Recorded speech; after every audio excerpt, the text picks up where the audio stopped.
गौरी के ललना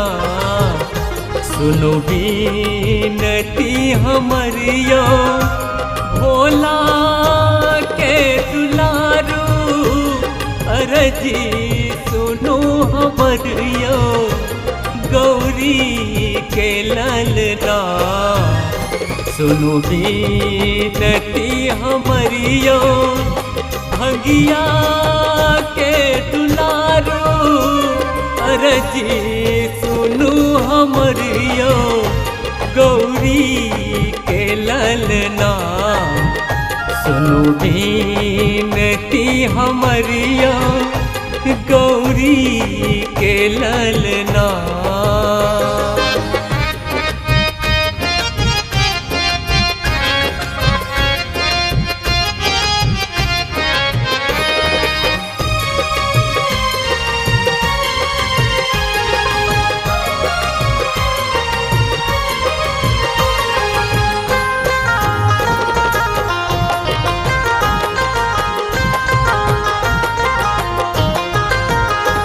रिद्धि सिद्धि के दाता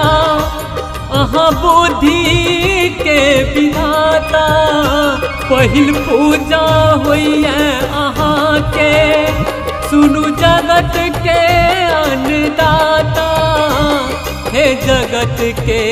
अन्नदाता आई छियै गणेश चतुर्थी सुनु बीनती हमरियो भंगिया के अहाँ दुलारो अरजी सुनु हमरियो गौरी के ललना।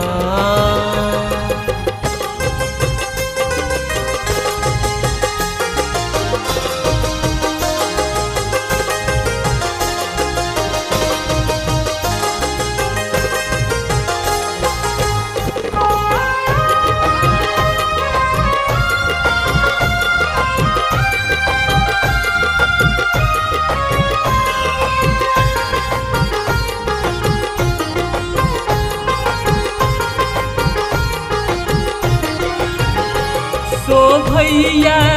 हाथ फरसा शंख चक्र मूसक सवारी लड्डू मोदक अहाँ लए लो अहाँ दुआरी लए लो अहाँ दुआरी नित्य आरती सुनाबी अहाँ खोलू ना नयन यो भोला के छी दुलारू अरजी सुनु हमरियो गौरी